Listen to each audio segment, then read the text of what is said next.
Bharatiya Janata party के राष्ट्रीय नेतृत्व के आदेशानुसार अखिल भारतीय स्तर पर महाजनसंपर्क अभियान माननीय प्रधानमंत्री नरेंद्र भाई मोदी जी के 9 साल प्रधानमंत्री जी के रूप में किए गए कार्यों को लेकर के जाने का हुआ है। यह हर घर जनसंपर्क अभियान है, जहां हर एक घर को नॉक करके उसके चौखट के अंदर जा करके मोदी जी के द्वारा पिछले 9 साल में जो भी जन कल्याणकारी कार्य किए गए हैं, जो भी उनके द्वारा लोक कल्याणकारी कार्य किए गए हैं, उनका लेकर के लोगों से संपर्क स्थापित करना है। झारखंड के वे प्रदेश अध्यक्ष जी के नेतृत्व में अपने नेता प्रतिपक्ष के आदेशानुसार अनुसूचित जाति मोर्चा झारखंड प्रदेश भी अपने अनुसूचित जाति क्षेत्र में बहुल क्षेत्रों में इस महाजनसंपर्क अभियान जो 30 मई से 30 जून तक चलने वाला है, उसमें अपनी भूमिका निभाना है। और हम लोगों ने दलित बस्तियों में बस्ती संपर्क अभियान के तहत भी अपने अम्बेडकर जी के जयंती पखवाड़े में हम लोगों ने ये काम भी पहले किया है, लेकिन ये विशेष कार्यक्रम के रूप में हम लोग कर रहे हैं। और इस विशेष कार्यक्रम में मोर्चा अपनी सहभागिता निभाने के लिए आज तैयारी बैठक है तो यहाँ पर जुड़ रहे थे और सभी को टास्क दिया गया है, सभी को बताया गया है और सभी फील्ड में जाएंगे। और आने वाले 2024 में ये 14 लोकसभा, इस बार 12 लोकसभा हम लोगों को मिली थी, 14 लोकसभा कैसे हम जीते, इसके लिए अनुसूचित जाति मोर्चा अपना 100% एफर्ट लगा करके लोकसभा भी और विधानसभा भी जीतने का जो हम लोगों का लक्ष्य है उसको पूरा करने में सहायक सिद्ध होगा।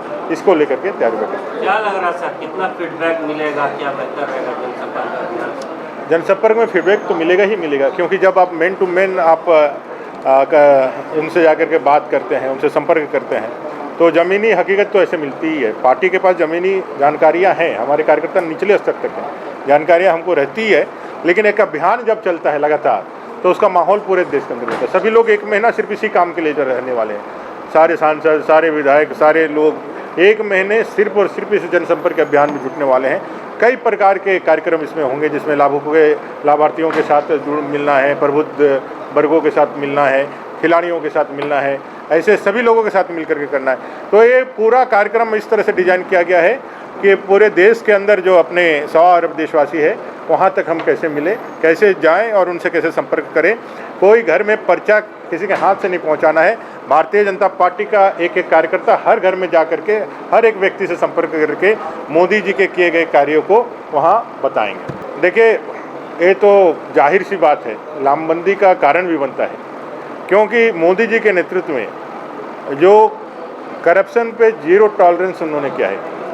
उन्होंने कहा है कि भ्रष्टाचार पे 100% अंकुश लगनी चाहिए और पूरे देश स्तर में जो कार्रवाइयाँ चल रही है और जिसका फलाफल भी सामने आ रहा है, तो कहीं ना कहीं सारे विपक्षी लोग जो किसी न किसी मामले में, कहीं ना कहीं भ्रष्टाचार के मामले में, कहीं किसी आपराधिक मामले में जहाँ जुड़े हुए हैं, वो देख रहे हैं कि उनका भविष्य अगर 2024 में मोदी जी आ ही रहे हैं, अगर यदि उनको नहीं रोका गया तो ऐसे सारे भ्रष्टाचारियों का जो अगला ठिकाना होगा वो जेल के सलाखों के पीछे होगा।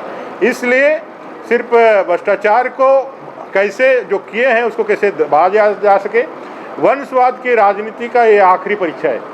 देश के अंदर जो वंशवादी राजनीति है, जिसके तहत लोग अपने परिवार को और अपने परिवारवादी राजनीति को चमकाने का और उनको आगे बढ़ाने का जो भारतीय जनतंत्र में, लोकतंत्र में जो उन्होंने हथियार बना के रखा है, उसका भी ये आखिरी परीक्षा है। अगर यदि 2024 में उन लोगों को लगता है मोदी जी आ गए तो वंशवादी राजनीति का भी समूल नाश हो जाएगा और देश की जनता या जो 100 अरब देशवासी है, इसका जो आत्मगौरव का अनुभूति, जो आत्म गौरव की अनुभूति मोदी जी के नेतृत्व में जो हुआ है, भारत ने फिर से अपने आप को रिडिफाइन किया है। जिस तरह से विवेकानंद जी के कारण देश का स्वाभिमान फिर से जागृत हुआ था, नरेंद्र मोदी जी ने 100 को फिर से लोगों के जहन में जागृत करने का काम किया है। स्वाभिमान, स्वदेशी और 100 विचार, 100 जागरण करके यह देश आगे बढ़ जाएगा। इस चीज़ को रोकने के लिए देश के जितने भी विपक्षी लोग हैं वो गोलबंद हो रहे हैं, उनका लाजमी है। लेकिन देश की जनता मोदी जी के साथ खड़ी है। 2024 में भारतीय जनता पार्टी का सरकार बनेगा, मोदी जी फिर से आएंगे और इन लोगों का सपना सपना रह जाएगा।